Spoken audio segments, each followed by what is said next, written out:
Alors, ce que je vous propose de faire de mon côté, c'est de ne pas trop vous faire une présentation juridique ou théorique, parce que je pense que ces aspects-là ont été vraiment bien abordés dans les précédentes interventions. Mais l'objectif, ça va être plutôt de vous présenter un petit peu mon rôle, mon travail au quotidien, et quelles réflexions il m'inspire, et voilà ce qu'on peut en tirer comme enseignement. Alors, donc en conséquence, je vais vous développer principalement 4 points. Alors, je vais revenir très rapidement parce que je sais que vous l'avez déjà traité sur les caractéristiques des hospitalisations sans consentement en Côte d'Or. Après, je vous parlerai de mon travail concret au quotidien, de la relation avec les autres acteurs. Et puis enfin, d'un sujet un petit peu annexe, je dirais, qui est lié à la thématique de l'hospitalisation sans consentement, mais également de la psychiatrie de manière générale, qui est le phénomène de radicalisation. Alors, le premier point, donc je reviens rapidement sur les caractéristiques de l'hospitalisation sans consentement en Côte d'Or. Alors, je voudrais rappeler, mais ça on le sait, que le représentant de l'État que je suis ne joue qu'un rôle partiel en la matière, puisqu'au niveau national, on a 8 patients sur 10 qui sont admis sur décision d'un directeur d'établissement à la demande d'un tiers, et donc non pas sur décision du préfet, puisque nous, on représente à peu près 1/5 des hospitalisations et des admissions sans consentement. Je crois qu'en Côte d'Or, on est à peu près dans ces ordres de grandeur-là, autour de 18%. En Côte d'Or, on observe sur la période 2012-2016 une augmentation légère du nombre de personnes qui font l'objet de soins sans consentement. Alors je pense que ça a été dit, ça ne veut pas dire qu'il y a une augmentation forcément des hospitalisations complètes, c'est une augmentation globale des soins sans consentement. Donc ça veut aussi dire qu'il y a des injonctions, des obligations qui sont faites pour des prises en charge en dehors de l'hôpital avec des programmes de soins. Donc ça montre avant tout qu'il y a une diversification des prises en charge. Alors, je reviens maintenant sur mon rôle en tant que représentant de l'État dans ces hospitalisations complètes et ces mesures de soins sans consentement de manière générale. Alors moi, mon rôle, vous le savez, je pense, et les différents intervenants sont revenus dessus, c'est de signer les hospitalisations, de prendre les décisions d'hospitalisation sans consentement. En général, pour rappeler rapidement la procédure, elles arrivent sur mon bureau après un petit périple entre les mains de différents acteurs. Alors, en premier, il y a un arrêté municipal qui est pris, puisque c'est d'abord le maire qui décide d'une hospitalisation sans consentement, évidemment, sur la base d'un certificat médical, ça vous le savez très bien. Et puis, au bout de 48 heures, cette décision, j'ai un délai dans lequel je dois prendre cette décision de confirmation de l'arrêté du maire, un délai de 48 heures. Alors, la décision arrive sur mon bureau et c'est donc là que je dois la signer. Alors, je signe également, et c'est le corollaire, les levées d'hospitalisation sans consentement. Alors là, la procédure est plus simple puisqu'elles se font à la demande des médecins psychiatres qui produisent un certificat de demande de levée. Et puis, je signe également des demandes de sortie. J'y reviendrai rapidement tout à l'heure. Et l'ensemble des obligations de programmes de soins psychiatriques, les fameux PSP, lorsque il ne s'agit pas d'une hospitalisation complète, mais plus largement d'une prise en charge en hôpital de jour. Alors, ce qu'il faut savoir, c'est que moi, contrairement aux médecins et même aux juges et aux avocats, qui eux sont en contact beaucoup plus étroit avec les patients ou avec les clients, selon, moi, je prends ma décision que sur un dossier, que sur un papier. C'est ça vraiment, je pense, la différence dans mon approche.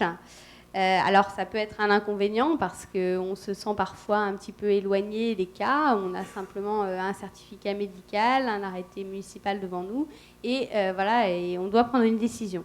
Donc c'est pas toujours facile d'être coupé du terrain, entre guillemets, et de l'humain. Mais cela peut aussi avoir des avantages parce que ça peut aussi parfois nous permettre de prendre du recul par rapport à tous les interlocuteurs et tous les intervenants qui eux, sont en prise directe avec le patient. Donc parfois, on peut, grâce à ce recul, peut-être avoir une vision un peu plus objective ou voir des choses que les autres acteurs n'auraient pas vues. Alors moi, je prends mes décisions uniquement sur la base et sur la base de la sécurité. C'est-à-dire que je n'ai pas d'avis médical, je ne porte pas de jugement sur l'état de santé des patients, puisque ça, c'est uniquement l'affaire des médecins. Voilà, vraiment, chacun est dans son rôle. Et moi, ce qui m'importe, c'est de voir si l'état de santé de l'individu va pouvoir constituer un danger pour la sécurité et la sûreté des personnes. Donc en gros, c'est vraiment ça, moi qui m'importe. Après, je suis également vigilante par rapport au respect des libertés des patients. Ce n'est pas parce que moi je suis garante de la sécurité plus globalement au niveau départemental que je ne me préoccupe pas du respect des libertés des personnes, même si c'est surtout le rôle du JLD et de l'avocat, évidemment. Moi, c'est quelque chose que je regarde également. Il faut savoir que, par exemple, pour les levées, quand on me demande de lever une hospitalisation complète, c'est vraiment extrêmement rare qu'il y ait un refus ou une demande de second avis médical. En général, quand on présente un dossier de levée, c'est qu'il y a vraiment des raisons étayées, il y a un certificat médical, et donc la plupart du temps, je me range derrière l'avis du médecin. Parce qu'il faut savoir que si on demande un second avis à l'issue de la première demande, et que le second avis est concordant avec le premier, on est contraint, on est lié, le préfet est lié et doit absolument prendre cette mesure de levée. Donc c'est vrai que je pourrais avoir la tentation, je l'avoue, de demander un second avis pour m'écarter et m'exonérer de toute responsabilité, puisqu'à partir du moment où il y a un deuxième avis, je suis liée. Mais c'est quelque chose que j'essaie de ne pas trop faire, parce que ça serait un petit peu détourner la procédure, et puis c'est pas l'objectif, puisque ça retarde les délais de sortie des patients, et voilà, je pense que c'est quelque chose sur lequel il faut être vigilant, et j'essaie d'être vigilante là-dessus. Alors, maintenant, je vais un petit peu vous dire comment je mets en relation les informations médicales que j'ai et moi, mon métier plus global de directrice de cabinet, puisqu'il faut bien évidemment que quand je prenne ces décisions, ma fonction apporte une plus-value à ces prises de décision. Alors, ça interagit de manière diverse. Par exemple, je peux avoir à traiter des patients, des dossiers qui arrivent sur mon bureau, dont j'ai connaissance par ailleurs au titre de mes fonctions. Puisque, en tant que directrice de cabinet, je surveille de près ce qui se passe au niveau de la sécurité dans l'ensemble du département. On a par exemple une réunion de sécurité toutes les semaines où on nous remonte des faits qui se sont produits. Et à l'occasion de ces remontées d'informations, parfois, elles peuvent concerner des patients ou des dossiers qui arrivent sur mon bureau. Donc, moi, de mon côté, j'ai aussi des informations complémentaires par rapport aux informations que peuvent avoir les psychiatres et les différents intervenants. Bon, c'est très parcellaire, mais on va dire que ça peut compléter mon approche et être pris en compte. Voilà. Alors j'ai plusieurs cas en tête sur lesquels, évidemment, ça m'a été utile. Alors oui, je voudrais dire juste 2 mots sur les sorties, puisque je dois aussi signer les demandes de sortie, accompagnées ou non. Alors ça, j'avoue que ma plus-value sur ces demandes de sortie est beaucoup plus limitée que la prise de décision que je peux avoir sur les hospitalisations complètes ou les demandes de levée, puisque en général, franchement, dans 99,9% des cas, quand on me fait une demande de sortie, je l'accepte, puisque souvent les personnes sont accompagnées et puis les certificats médicaux disent bien que ces sorties sont nécessaires et sont utiles dans le parcours de soins du patient. Donc vraiment, dans ces cas-là, c'est vrai, je l'avoue, ma plus-value est, je pense, un peu plus limitée que dans les prises de décision classiques. Par contre, ce que je voudrais dire, faire passer un message, j'en profite. Par exemple, ce que j'observe dans les demandes de sortie, c'est que souvent, les certificats, du coup, sont moins étayés. On me dit simplement, voilà, le patient peut sortir. Et c'est pour ça aussi que la plus-value, je pense, est un peu plus limitée. Alors, maintenant, je vais revenir sur mes relations avec les différents acteurs, que sont l'ARS. Je pense que vous avez présenté un petit peu le circuit et le rôle de l'ARS dans les hospitalisations sans consentement. Donc l'ARS, les patients, le JLD, l'ensemble du circuit. Alors, pour reprendre la formule du docteur Isabelle Monté, qui est la secrétaire générale du syndicat des psychiatres des hôpitaux, elle expliquait que les logiques médicales, judiciaires et sécuritaires, souvent en matière d'hospitalisation sans consentement, se superposent plus qu'elles ne se complètent. Et que parfois, il peut y avoir certaines frictions entre les différents acteurs. Et donc, tout l'enjeu, c'est de faire en sorte que chacun des acteurs puisse travailler de manière complémentaire et en bonne intelligence. Alors, c'est ce qu'on essaie de faire, bien évidemment, en Côte d'Or, et je pense que ça fonctionne assez bien. Alors, moi, pour vous expliquer quelles interactions je peux avoir avec les uns et les autres, moi, essentiellement, mon relais et mon interlocuteur, c'est l'ARS, puisque ce sont vraiment eux qui sont les services d'appui pour la prise de décision des hospitalisations d'office. C'est eux qui instruisent les dossiers, qui rédigent les arrêtés et qui me proposent ou non de signer ces arrêtés d'hospitalisation sans consentement. Donc c'est vraiment le service pilier et je m'appuie sur l'ARS pour faire l'interface avec les psychiatres, avec les personnes qui prennent en charge les patients. Il est rare que quand j'ai des questions complémentaires, quand je voudrais des éléments complémentaires pour la prise de décision, il est très rare que je prenne mon téléphone pour appeler le directeur de l'établissement concerné ou le psychiatre. Je m'appuie vraiment sur l'ARS qui, elle, a le contact, sait gérer les relations avec les psychiatres et les établissements de santé. Par contre, c'est quand même néanmoins important de ne pas être complètement coupé des psychiatres et voilà, des personnes qui ont en charge concrètement les patients. Et pour cela, j'essaie quand même d'entretenir des contacts avec les chefs de service de psychiatrie. Alors, par exemple, au travers d'une visite qui est obligatoire, une visite annuelle des établissements d'hospitalisation sans consentement. Alors j'ai fait récemment ma visite annuelle de la Chartreuse. Donc c'est bien utile parce que là c'est l'occasion voilà, de pouvoir rencontrer le chef de service, de rencontrer certains médecins et eux nous expliquent leur démarche. Ça a été l'occasion pour moi de poser des questions et parfois de dépasser des incompréhensions ponctuelles. Donc c'est très utile et ça me permet de ne pas non plus être complètement coupée du terrain, j'ai envie de dire. Voilà. Et puis, ce que je voudrais dire aussi est peut-être un petit message à faire passer par rapport aux certificats initiaux qui sont produits pour les hospitalisations sans consentement. En général, quand ce sont des psychiatres qui ont l'habitude de traiter ces cas, il n'y a pas de souci au niveau des certificats. Les psychiatres de la Chartreuse, ils sont vraiment rodés, il n'y a pas de problème. Et le certificat permet vraiment de justifier la prise de décision. Par contre, il arrive quand c'est des médecins qui sont un petit peu moins rodés ou qui n'ont pas l'occasion de faire tous les jours des certificats sur lesquels on va baser une hospitalisation sans consentement, d'avoir des certificats plus,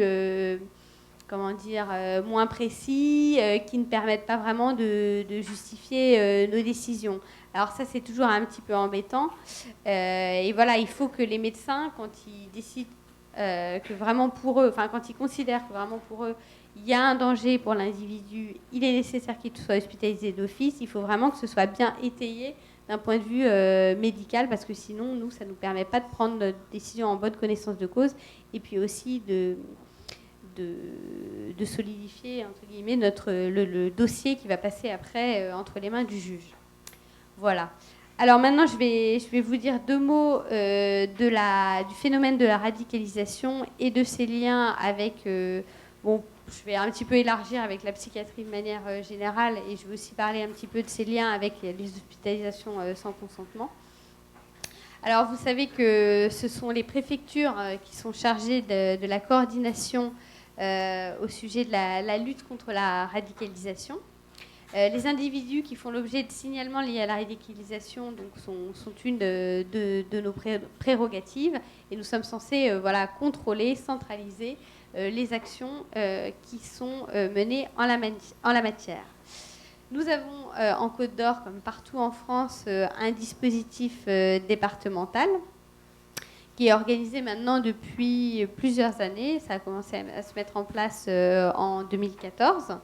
Nous avons en particulier une chargée de mission bien identifiée sur le domaine, qui recueille l'ensemble des signalements, que ce soit des signalements qui soient faits au niveau national ou au niveau local. Et puis, nous les traitons à travers différentes instances. La première, c'est notre groupe d'évaluation départementale, qui est un comité qui est réuni autour de la préfète et donc de moi par délégation, l'ensemble des forces de sécurité, les renseignements territoriaux, la police, la gendarmerie. On a aussi les aspects de police judiciaire et surtout le parquet, bien évidemment, qui joue un rôle important en la matière.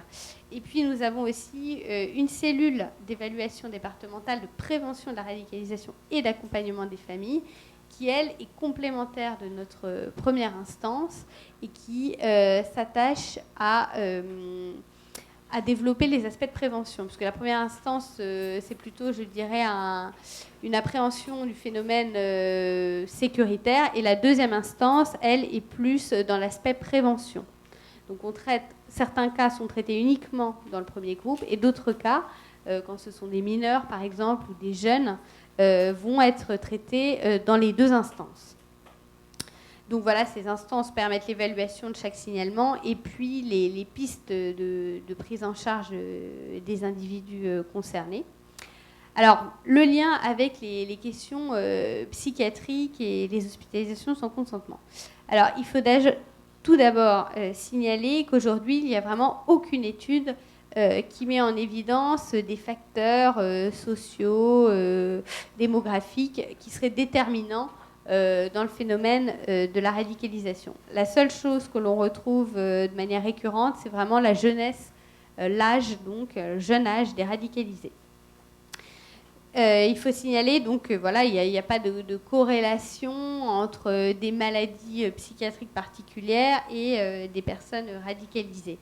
D'ailleurs, la plupart des personnes signalées ne présentent pas de maladies psychiatriques et elles ont toutes des profils variés. Mais bon, une fois qu'on a dit ça, ce que l'on constate néanmoins, c'est qu'un des dénominateurs communs, ça reste quand même la fragilité existentielle de ces individus, ce qui ne veut pas dire des maladies psychiatriques en particulier. Alors c'est un constat que je fais personnellement au niveau du département de la Côte d'Or. Par exemple, sur la bonne soixantaine de personnes que l'on suit au titre de la deuxième cellule de prévention, je dirais qu'il y en a à peu près une part quand même non négligeable, un tiers, qui présente, non pas, je le répète, des pathologie spécifique psychiatrique, mais qui vont présenter un trouble psychologique, psychotique ou, dans certains cas aussi, psychiatrique. Donc ça veut pas forcément dire que toutes ces personnes ont besoin de soins en tant que tels, puisque l'intensité des troubles est variable. Comme je le disais, ça peut être une simple fragilité psychologique ou une vraie maladie psychiatrique, mais on a toujours quand même souvent cette question de la fragilité psychologique qui revient. Donc, ça implique évidemment pour nous la nécessité de prendre en compte ces troubles psychologiques. Donc, c'est un aspect que l'on doit traiter. Il doit être traité, mais de manière complémentaire par rapport à l'ensemble de la prise en charge que l'on va mettre en place pour les individus. C'est-à-dire qu'on va traiter les aspects psychologiques en complément de la démarche de prise en charge au niveau social ou au niveau éducatif.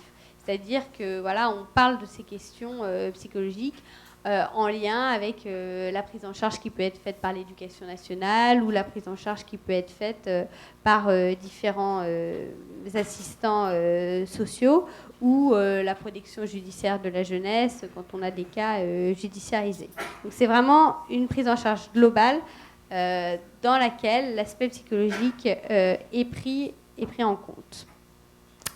Et c'est ce qu'on fait. Alors, on le fait concrètement puisque depuis début 2015, on a une psychologue de la Chartreuse qui est mise à disposition à temps partiel à la préfecture et qui nous appuie justement pour prendre en compte et prendre en charge cet aspect psychologique dans le suivi des individus concernés. Donc elle travaille en lien avec l'ensemble des acteurs impliqués, comme je le disais, avec tous les membres de notre cellule d'évaluation et d'accompagnement des familles. Et cela fonctionne plutôt très bien. Et elle a d'ailleurs développé une expertise assez pointue dans le domaine, en lien avec les experts psychologues qui sont basés à l'UCLAT. C'est l'unité de coordination de lutte antiterroriste du ministère de l'Intérieur, qui, elle, a formé aussi des psychologues experts dans le domaine. Alors, je voudrais maintenant rapidement dire un petit peu quelles sont les difficultés que l'on rencontre dans le traitement de la radicalisation en lien avec les questions de troubles psychologiques. On a parfois, c'est vrai, des difficultés pour appréhender les personnes radicalisées qui refusent de se soigner. Alors la tentation pourrait être grande de dire on hospitalise d'office les personnes chez qui on a un doute, qui sont radicalisées. Et bien évidemment, ce n'est pas du tout le sens de notre démarche, puisque comme vous le savez, tout ça est très encadré et on est extrêmement vigilant là-dessus. Après, quand on fait face à des vrais problèmes psychologiques, voire psychiatriques assez lourds chez des personnes que l'on suit, alors on essaie de mettre tout ce qu'on peut en œuvre pour essayer de trouver des solutions à ces problèmes. Mais évidemment, on s'inscrit dans le cadre du droit commun et des procédures qui sont existantes. Une autre difficulté que l'on peut rencontrer, par exemple, dans notre travail de prise en charge et dans celui de notre psychologue, c'est la question de la déontologie. Puisque notre psy travaille, comme je vous l'ai dit, en lien avec les autres acteurs qui prennent en charge nos personnes signalées. Et se pose quand même la question de la déontologie et du secret médical qui est essentielle en la matière. Donc là aussi, on reste très très vigilant là-dessus. En termes d'échange d'informations, on essaie de vraiment donner aucune information, on ne donne aucune information d'ordre médical. Toujours, alors il faut forcément qu'il y ait une coordination avec tous les autres acteurs qui sont impliqués. Donc il y a forcément un échange, ça c'est inévitable, mais on fait en sorte qu'il soit bien cadré dans ce que la loi nous demande de faire. Parmi les difficultés qu'on peut avoir également, qui n'en sont pas vraiment, ce sont toutes les questions de coordination entre l'action de ces cellules de suivi et les équipes médicales qui vont recevoir, par exemple, un individu radicalisé ou en voie de radicalisation en hospitalisation. Donc quand on a ce genre de cas, il est important de faire en sorte que, bon voilà, nous on est au minimum un lien avec, enfin pas un lien étroit, mais que voilà, on sache que ces personnes sont suivies par les équipes médicales en question et que voilà, on ait au minimum un échange sur ce qui se passe et qu'on soit quand même un minimum informé de l'évolution globale des dossiers, ce qui est normal puisque ça s'inscrit dans le cadre de notre travail. Voilà ce que je voulais dire par rapport aux difficultés ou aux questions que l'on a traitées en matière de radicalisation. Dire également que le travail de la psychologue, le travail qu'elle a initié, est amenée à se développer, puisque pour l'instant, elle est toute seule à traiter de ces questions en lien avec nous et avec l'ensemble des acteurs impliqués, et qu'on souhaiterait pouvoir développer les partenariats avec d'autres psychiatres, et on est en train de travailler là-dessus en lien avec l'ARS, enfin, c'est surtout l'ARS qui travaille là-dessus, pour créer un réseau d'acteurs qui soient impliqués, qui soit plus un réseau d'acteurs dans le domaine médical, donc de médecins spécialistes de la psychiatrie, qui soient formés en matière de prévention de la radicalisation pour essayer de développer notre approche en la matière. Et donc l'ARS travaille en lien avec notre psychologue pour développer ce réseau. Et je crois que ça commence à porter ses fruits et on va probablement bientôt pouvoir disposer de ce réseau d'acteurs. Voilà ce que je voulais vous dire.